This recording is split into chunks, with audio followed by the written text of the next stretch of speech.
Isabela Broadcast Center, himpilang tumatalakay sa mga proyekto at serbisyong tunay para sa tao. Hatid ang mga programang nag-uugnay sa bawat Isabelenyo saan mang panig ng mundo.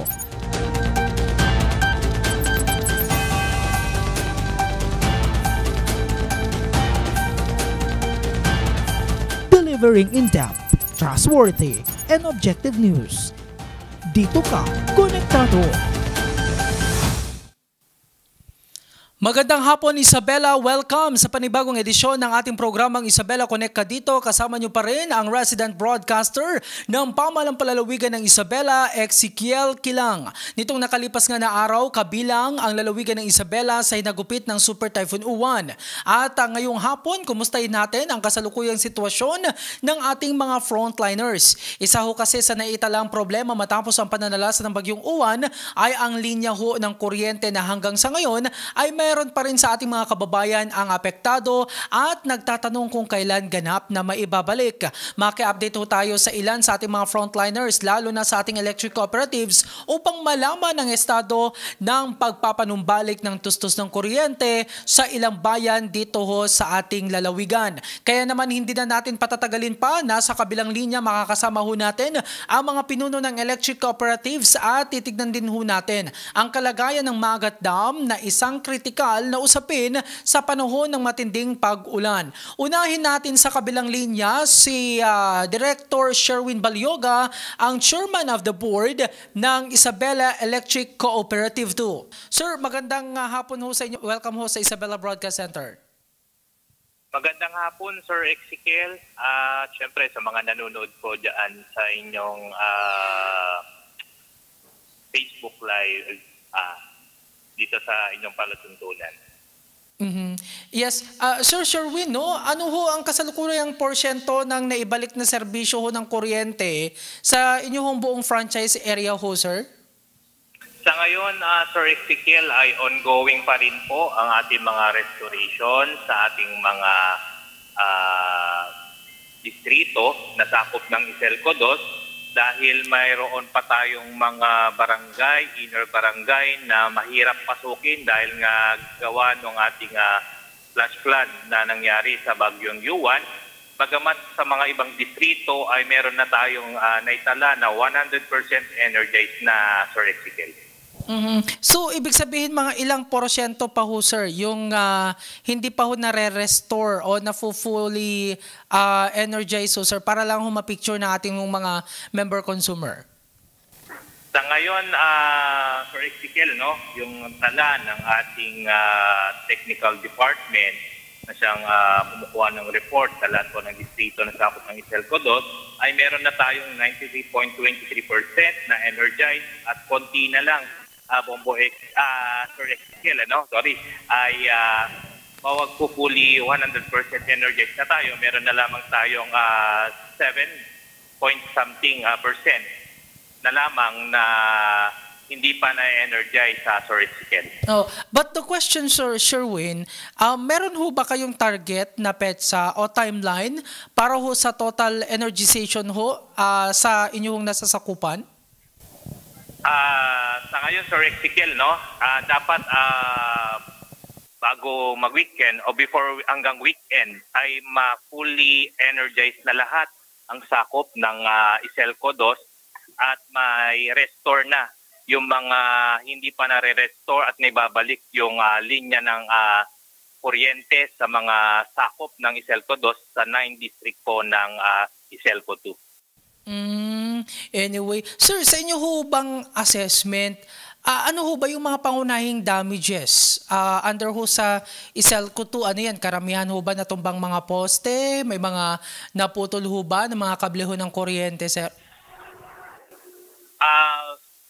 Yung mga damages lang naman po ay, Sir Ezekiel, karamihan po dito yung mga nadaganan ng puno, yung mga linyang nadaganan ng puno, at mga ilan na natumbang poste at yung mga secondary line po natin na napigtas o na putol.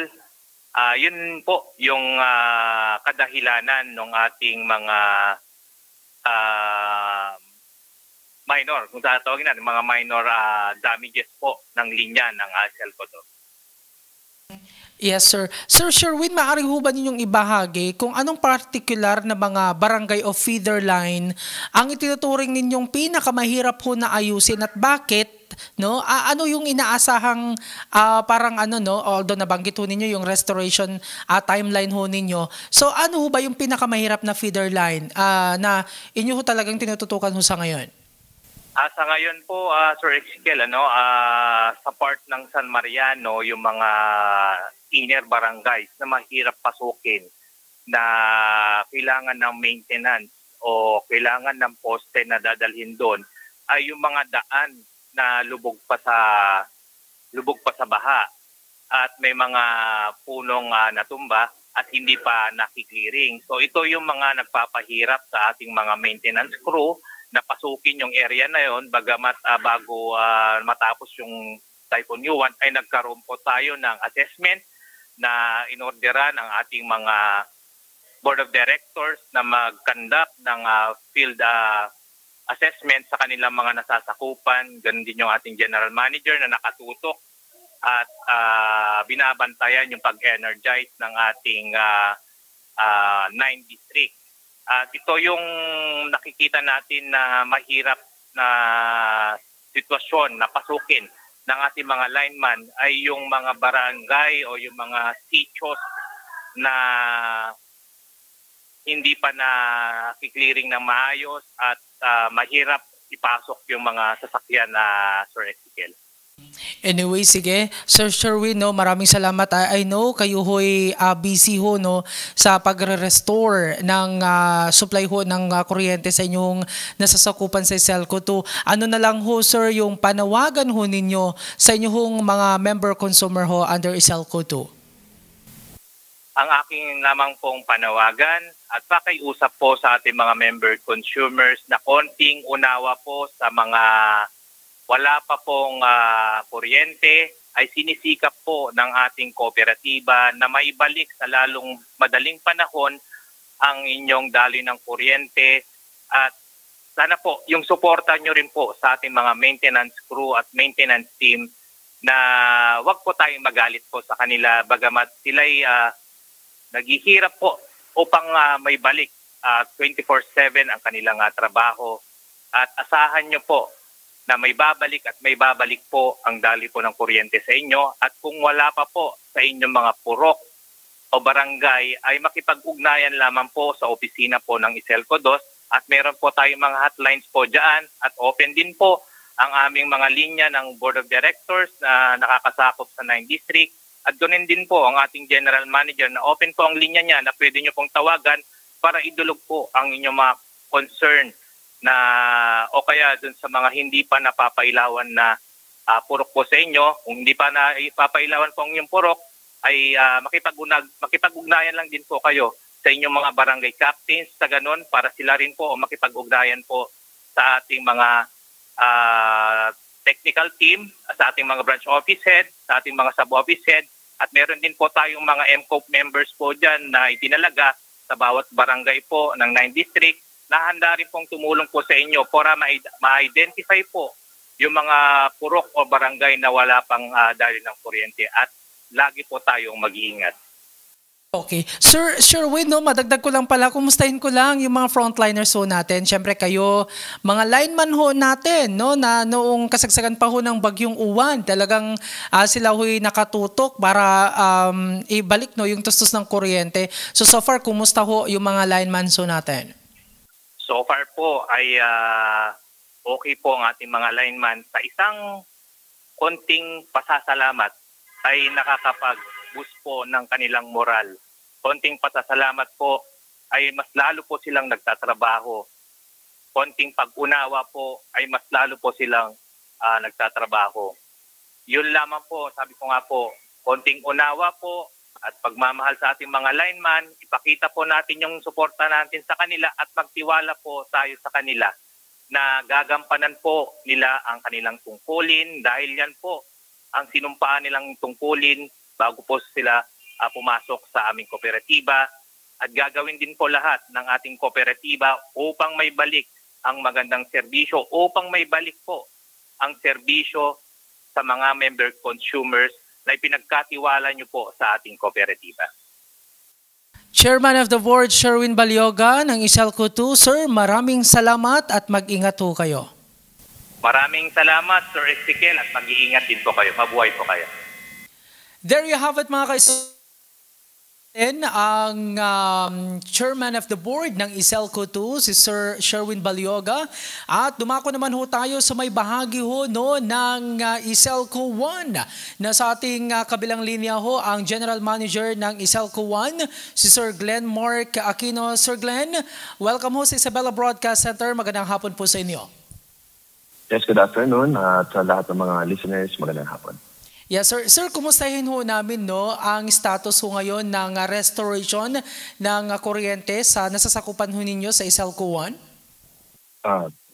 With regards sa restoration, tuloy-tuloy pa rin yung pag-restore ng power sa mga iba't ibang barangay na nasasakupan ng Iselco 1. It's a bit challenging dahil may mga areas po na hindi po ma-access ng aming mga equipment at mga sasakyan dahil po sa pagbaha. And major na impact ng bagyo ay sa mga looban or mga lateral lines po natin kung saan po doon po naka-connect yung mga individual households. Sir, sa ngayon nakailang porsyento na ho ba yung nai-restore na ho no, ng kuryente sa inyong nasasakupan ho, sir? Today po ang barangay level restoration po natin ay 75%. At sa datos po, 100% or fully restored na ang areas po ng Cabanatuan, Ramon, Reyna Mercedes, San Agustin, San Mateo, and Luna. With this data ho, sir, no, kasi ang Isabela Electric Cooperative 2, no, same din na may mga hindi pa ho na ibabalik no, yung tustuso ng kuryente. Pero sa inyo ho, sir, mayroon ho ba kayong time frame para masabing, okay, sa date na ito, fully restored na lahat ng kuryente? Okay. With regards sa barangay level restoration po, ang target po namin ay within the weekend or up to Monday. So pag sinabi natin barangay level, may possibility po na hindi pa kasama yung household niyo dahil nagkaroon ng loose connection yung service lot niyo.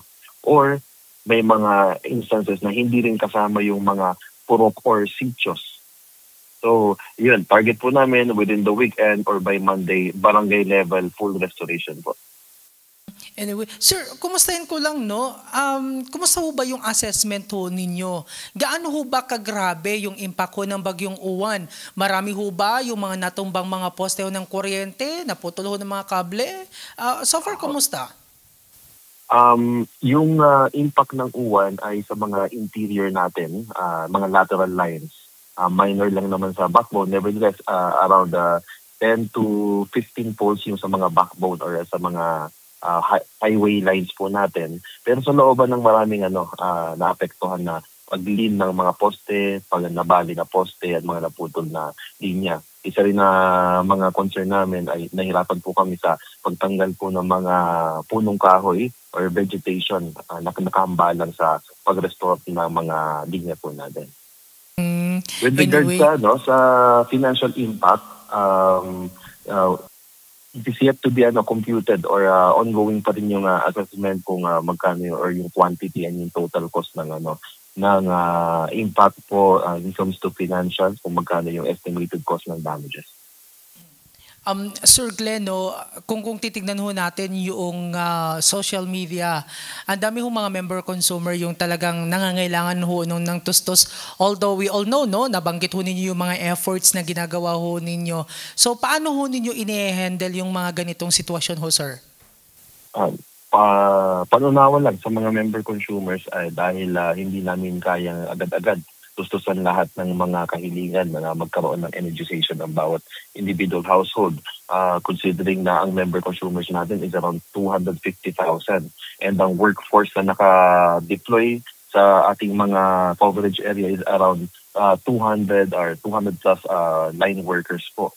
So with this, we might stop or we seek the assistance of the task force ng mga Karatig electric co-op natin, which is under the Cagayan area, Apari and Tuguegarao, na tumulong sa ating pag-restore para bumilis at ma-accelerate yung mga restoration activities natin. Ako, Sir Glenmark, no, good luck ho sa inyong mandato ho, no, na pagbabalik ho ng tustos ng kuryente. Alam ko, mahirap din ho naman yung trabaho ho, lalong-lalo na ng mga lineman ho ninyo. But kumustahin ko lang kasi base ho sa monitoring, since nitong pagtama ho, no, ng Bagyong Uwan is nandyan na ho yung mga lineman ho ninyo. So far, kumusta naman ho sila sa ngayon? Glad okay pa sila. Tuloy-tuloy pa rin. Exceed their work in excess of the standard working hours para mabigyan lang ng kuryente ang bawat household. So we provide them assistance, food, and then vitamins para sa ongoing activities po nila. Sir, matanong ko lang, no, bagamat may mga, syempre, no, assistance from different mga task force din ho, no, ng mga cooperatives ho natin, may mga ano ba? Kasi may mga kinakailangan bang maitulong yung mga kababayan ho natin, mga member consumer ho natin, pero I guess, no, hindi ganun kadali. Napapansin ho natin may mga iba ho kasi parang nagkukusa ng kumpunihin yung mga natumbang mga poste. Pwede ho ba yun or inaalaw ho ba yun? Assistance po is to clear the vegetation. Pag may mga punong kahoy na nag-cause ng pagtumba ng poste, alisin na po nila habang wala pa yung mga line workers po natin. And also reporting ng mga affected areas. Inform yung nearest branch office or i-text sa ating hotline doon sa mga areas na wala pang kuryente or yung household na wala pang kuryente para magkaroon ng datos ang mga personnel natin at hindi maiwan sa restoration. Sir Glenmark Aquino, maraming salamat sa inyong time na ibinahagi. Siguro kung mayroon na lamang ho kayong panawagan, lalong-lalo na sa atin mga member consumer sa ilalim ho ng Isabela Electric Cooperative 1. Okay. Lubos na pang-unawa sa ating mga line workers. Tuloy-tuloy pa rin ang pag-restore ng electricity. Gusto po sana namin na ma-accelerate. However, may mga bottlenecks or mga hindrances kaya po ng baha na hindi po namin ma-access agad-agad ang mga lugar. And also, dun sa limited na manpower natin, affected po, napakalaki rin po yung affected na area na na-devastate ng typhoon. So, patience po, we make sure na inuuna po natin ang safety bago natin ma-energize yung mga linya. General Manager Glenmark Aquino, sir, maraming salamat ho sa inyong time. Mag-ingat ho kayo sa inyong tungkulin when it comes to sa pag-restore ho sa tustos ng kuryente sa ating mga member consumer. Magandang hapon po sa inyo. Good afternoon po. Thank you. Tuloy-tuloy pa rin ho tayo mga kaisabelenyo dito ho sa ating palatuntunang Isabela Connect ka dito at mula ho sa ating panayam sa mga electric cooperatives ho natin dito ho sa lalawigan ng Isabela. Dumako naman ho tayo sa Magad Dam. Makakapanayam ho natin sa pagkakataong ito ang division manager ho naman dyan ho sa atin ho Magad Dam, si Engineer Carlo Ablan. Engineer, magandang hapon ho sa inyo. Welcome ho sa Isabela Broadcast Center. Yes, magandang hapon Sir Ezekiel. Magandang hapon sa lahat ng nakikinig ng inyong programa. Sir, sa ngayon matapos itong pananalasa ng Bagyong Uwan, kumusta ho ngayon ang water elevation ng Magad Dam? Yung water elevation natin as of 11 a.m. 189.08 na tayo. And then yung ating inflow is 463 cubic meter per second, and then yung ating outflow is 548. So yon Sir Ezekiel, naibaba na natin yung ating gate opening ng 1 meter, 1 gate, 2 meters na siya. And from our records din, nakukuha natin sa Tuguegarao, yung Bunton Bridge is nasa 5.3 na, and yung approximate discharge nito kapag 5.3 is 5,261. So yun Sir Ezekiel, yung update natin as of 11 a.m. na umaga. Nako, sir, no, we understand itong ginagawang pagpapalabas no ng tubig mula ho diyan sa Magat Dam. Pero ang tanong ho sa ngayon, meron na ho ba kayong time frame kung hanggang kailan ho ito or kung kailan ho isasara itong nakabukas ho na gates ho ninyo? Yes, Sir Ezekiel, yung ating, depende pa rin yan sa inflow kung manageable na. At alam naman natin na 73 to 75% yung forecasted La Nina within the area. So yun, Sir Ezekiel, tuloy-tuloy pa rin yung pagkakabukas nga ng ating gate dito sa Magat since nasa mataas pa naman yung ating level sa 189.08. Mangyaring pagkawala ng ganung kalaki or magagamit na natin yung ating inflow para sa power generation at para sa irrigation diversion requirement, doon tayo magde-decide na magko-close na ng ating gate, Sir Ezekiel. Engineer Carl Ablan, ano hong paliwanag ho ninyo naman? Dahil nandyan ho, no, naranasan ho muli yung malawakang pagbaha, lalong-lalo na sa northern part ho ng Isabela at dyan ho sa may bahagi ho ng lalawigan ng Cagayan. Isa ho sa itinuturong dahilan ho kasi dito ay ang pagpapakawala ho ng tubig mula ho sa Magat Dam na umabot ho sa 7 gates during ito hong kasagsagan ho ng bagyong Uwan. So ano hong paliwanag ho dito ng inyong pamunuan? Sir Ezekiel, kung maalala natin na nagbukas na tayo ng gate ng Magat ng November 6 pa lamang. Pagdating nga at kasagsagan ng bagyo is November 10 na or November 11 yung pinakamalakas nga. November 10 yung pinakamalakas na inflow natin. So, nag-start tayo at November 6, nasa 188 tayo. And then, bumaba yung ating elevation ng 182.24 noong November 9 na ng 10 ng gabi. Dito na rin nag-start na tumaas yung ating elevation. So, at 2 a.m., naabot natin yung 192.42. From that, 192.24 to 192.42. That is almost more than 10 meter yung itinaas.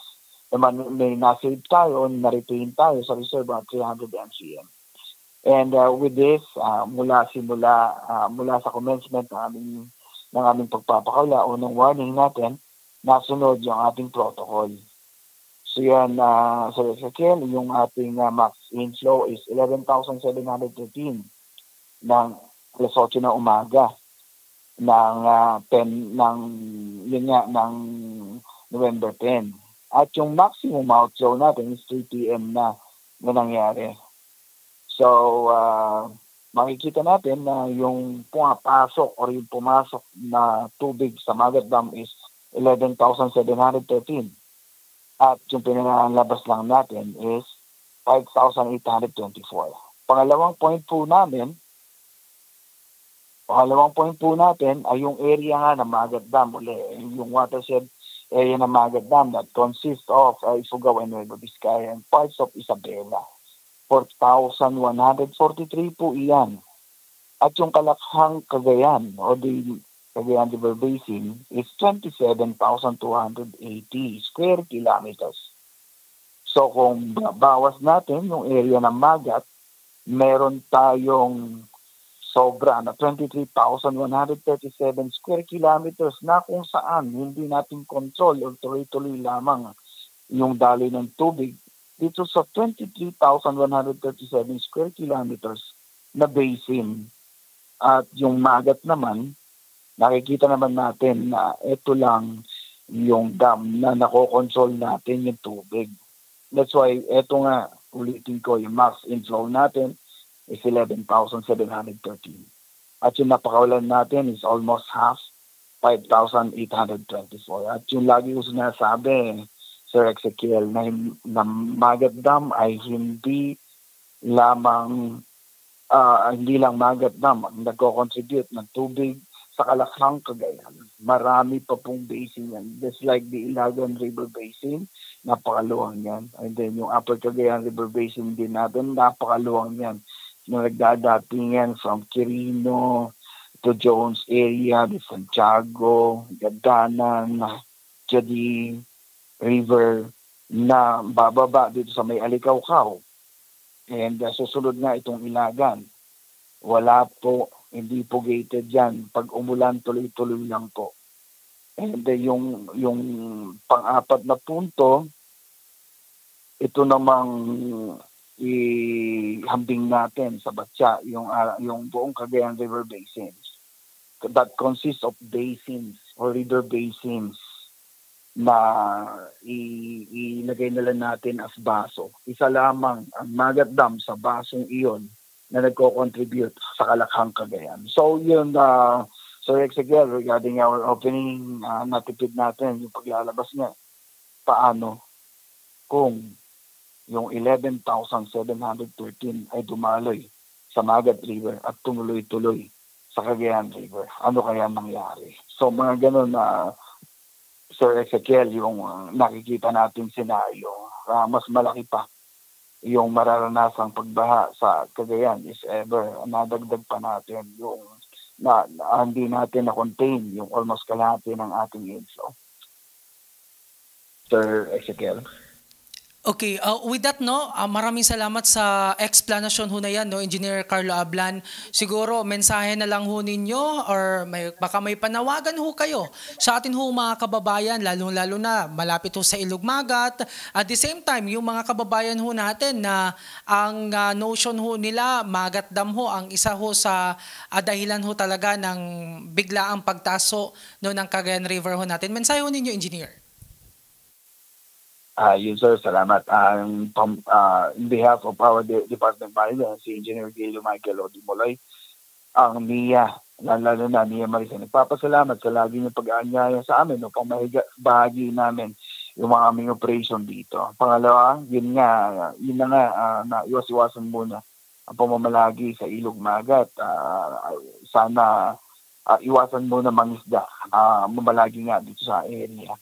And pangalawa, at yun yung lagi natin pinag-uusapan, at yun yung naging aftermath din nitong assessment ko lang, Sir Ezekiel, ay yung pagpo-post niya sa social media sa SOCMED na sana mag-research yung mga nagpo-post then regarding nga dito sa mga issues na Magat Dam, pag nagbukas si Magat Dam, that will causes flooding downstream. Hindi po ito nakakatulong para sa mga kababayan natin downstream. That cause panic and same as well anxiety dito sa mga nakakakita o nakakabasa nito. So yun lamang, Sir Ezekiel, yung aming panawagan na sana mag-research. Kung gusto nilang mag-comment, mag-research muna bago sila mag-post na kung ano-ano sa social media. Maraming salamat, Sir Ezekiel, and magandang hapon muli. Engineer Carlo Ablan, maraming salamat ho, sir. Magandang hapon po sa inyo. Thank you, thank you. At yan ho, mga ka-Isabelenyo, ang mga updates mula ho sa ating ground zero ho sa Isabela. Muli, nagpapasalamat ho tayo kina General Manager Glenmar Aquino, Chairman Sherwin Balyoga at Engineer Carlo Ablan sa mga ibinahaging impormasyon. Ang probinsya nga ho ng Isabela na matinding nasalanta ng super bagyong Uwan nitong weekend ay nagtala ho ng zero casualty. Ibig sabihin, wala hong nasawi. Ayon ho sa kumpirmasyon ho yan ng aming Provincial Disaster Risk Reduction and Management Officer Attorney Constante Foronda Jr. nitong nakalipas ho na Martes. Mula pa ho noong Biyernes, isinagawa ho kasi ang preemptive evacuation, ang maagang paglikas sa buong probinsya bago pa man dumating ho ang bagyo. Nagresulta ho ito sa paglikas ng 17,303 na pamilya o tinatayang nasa 53,288 ho na individual mula sa 672 na barangay sa iba't ibang bayan at lungsod ng Isabela, Batoy ho yan sa datos noong Nobyembre 10. Bagamat wala pa hong naiuulat na nasawi, patuloy pa rin na nanawagan sina Governor Rodito T. Albano at Vice Governor Kiko D. sa lahat ho na manatiling mapagbantay at alerto dahil pa rin ho dito sa dulot ho ng bagyong Uwan. Tinitiyak din ho sa publiko na ang PDRRMC sa Isabela ay nanatiling on high alert at aktibong nagsasagawa ho ng mga operasyon ang mga water search and rescue teams upang tulungan ang mga nasa flood prone o madaling bahay in natin dito ho sa lalawigan ng Isabela. At nakita ho natin ang matinding pinsala, ngunit mas nakita ho natin ang tibay at determinasyon ng mga Pilipino,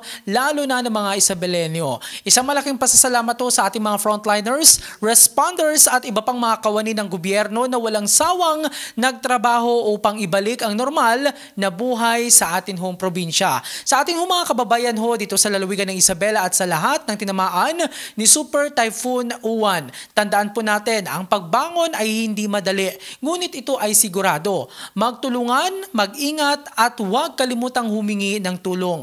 Patuloy po kaming maghahatid ng balita at serbisyo publiko dito ho sa Isabela Broadcast Center sa programang Isabela Connect ka dito. Maraming salamat din sa lahat ng tumutok sa ating programa ngayong araw, and don't forget to like and follow our Facebook page Isabela PIO to keep you updated sa mga mahalagang impormasyon at kaganapan dito ho sa lalawigan ng Isabela. Sa ngalan ho ng ating mahal ni Isabela Governor Rodito T. Albano at Vice Governor Kiko D. at ang buong pamahalang palalawigan, ako po ang resident broadcaster ng pamahalang palalawigan ng Isabela, Ezekiel Kilang, na nagsasabing manatiling connect sa pagunlad, manatiling connect sa bayan at manatiling connect sa isa't isa. Ito ang Isabela Connect ka dito.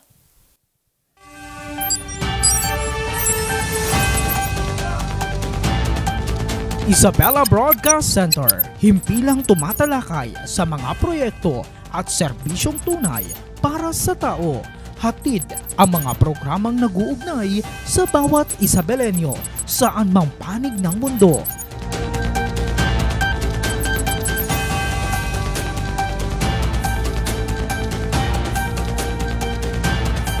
Delivering in-depth, trustworthy, and objective news. Dito ka, konektado.